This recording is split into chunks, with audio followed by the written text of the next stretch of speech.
Dayana Basante, representante de la provincia del Guayas, quien alertaba sobre la reformatoria al Código Orgánico Integral Penal sobre la legítima defensa. En el uso de la palabra, el asambleísta Jonathan Parra, representante de la provincia del Guayas. A las autoridades de esta asamblea, a los compañeros asambleístas, porque finalmente en el discurso parece que lo estamos llevando a la práctica, ¿no? Trabajar por los que nunca han sido escuchados. Esta ley, ya algunos lo han mencionado, sí, desde el 2003, 20 años tuvieron que pasar y muchos, disculpen, pero tengo que ser sinceros, esos guayacos somos de frente, de la vieja clase política que se reelegía y le encanta reelegirse en los mismos puestos, le encanta estar en el poder, nunca se acordaron de los guardias que en todos los recorridos que se hacen en campaña, y que yo recorro no solo en campaña, o como siempre digo, que solo en campaña algunos son animalistas y abrazan hasta perro y gato, sino cuando siempre recorremos todo el Ecuador, escuchamos a todos los guardias quejarse de la vulneración a sus derechos laborales, del trato injusto o de no darles todos los mecanismos para que puedan cumplir con su función como guardias. Escuché a Diego Arroyo y a Carlos Arrobo. Lo que el vicepresidente de la Federación del Ramo mencionaba es un secreto a voces, pero felicito a Inés Alarcón, la asambleísta presidenta de la comisión, y al asambleísta jurado ponente, porque han abarcado todas las observaciones que durante 20 años todos los guardias nos han dicho siempre.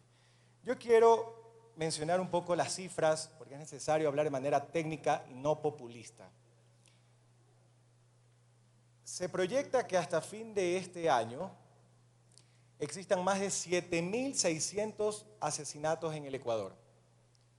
Pero sí saben ustedes, y pueblo ecuatoriano, que de esa cifra, el 80% era gente sin antecedentes.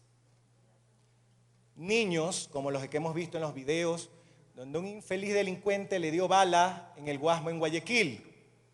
Mujeres trabajadoras, abuelas que deberían estar disfrutando de la seguridad social, vendiendo salchipapas y asesinadas en los suburbios de nuestra ciudad de Guayaquil.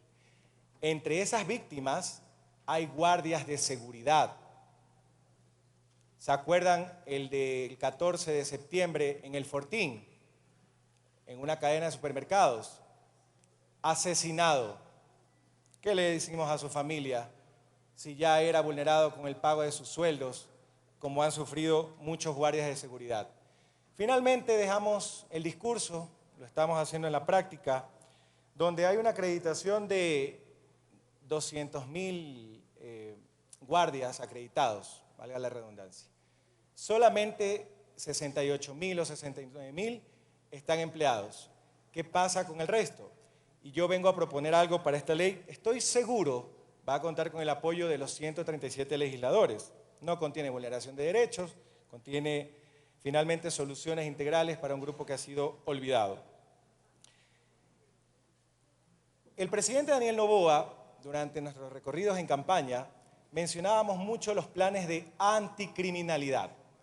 Son planes no populistas. ¿De qué me sirve armar a la policía como Robocop si mis guardias de seguridad privada ni siquiera tienen sueldos dignos, ni siquiera tienen chalecos antibalas? Pasaba incluso con la Policía Nacional. Acuérdense que gracias a Dios este gobierno que ya se fue, se les cayó 3 veces el proceso para darles chalecos antibalas a los policías. Ni hablemos de las empresas de seguridad privada, que estoy seguro hay empresarios responsables en estas empresas, pero no nos podemos hacer los locos cuando sabemos que hay algunos que no cumplen con ello.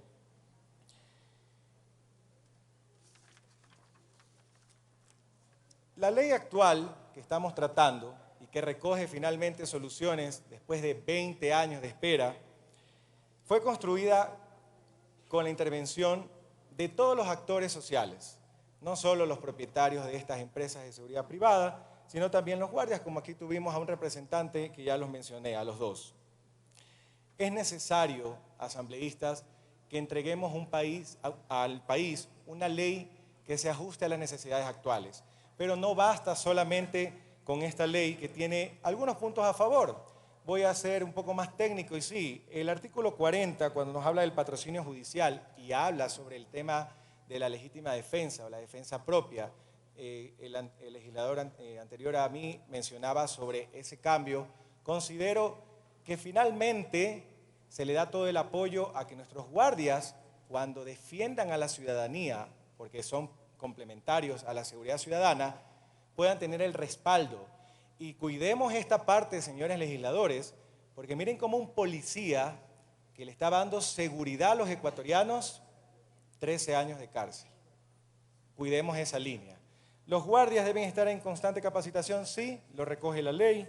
El artículo 44, importantísimo, el tema de los sueldos. Finalmente, sueldos dignos y por el ente rector, que estoy seguro va a hacer bien su trabajo cuando tenga que fijar el sueldo de manera anual, considerando el riesgo y el territorio en el que esté ejerciendo su actividad. Hay un punto adicional y es que no debemos olvidarnos de los gobiernos autónomos descentralizados. Durante la campaña, cuando yo fui candidato a alcalde de Guayaquil, toditos se tiraban la pelotita y decían, no, es que la seguridad no es mi competencia, es que solo el gobierno central. No, señores, un abogado académico tuvo que llegar a leerles el COTAD.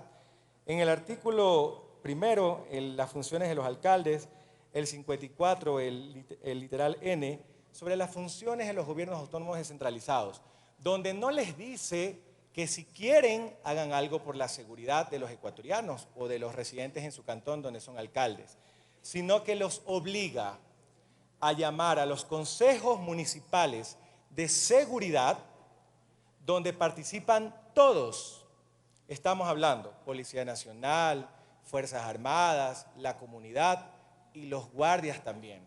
Pero esto no pasa en la práctica. Y esto tenemos que tomar atención porque los gobiernos autónomos descentralizados de las ciudades más desarrolladas de este país no manejan 5 millones, pues. Caso de Guayaquil son más de 800 millones de dólares al año. Quito más de 1.300. ¿Qué pasa con la seguridad ciudadana? Por eso menciono que es complementario. Y el artículo 60 ya les dice finalmente la función que deberán cumplir no solo como gobierno autónomo descentralizado municipal, sino como alcaldes o alcaldesas de cada ciudad. Y es obvio que los alcaldes, con esta ley que nosotros vamos a aprobar, van a tomar acción en las ciudades que tienen el mayor índice de criminalidad. Repito, de nada me sirve un plan de armar a la policía como Robocop si finalmente los alcaldes no se meten en la camiseta de defender los derechos de sus ciudadanos en cada cantón. Recordemos que en el Ecuador, nuestros guardias que están expuestos a la extorsión, a las amenazas, a los propietarios de los negocios, como estamos viendo en las vacunas, se registran 21 muertes violentas cada 24 horas. Señores asambleístas, quiero recordar un punto también adicional que debería estar en el debate y que fue parte del debate no solo académico, sino en todo el Ecuador.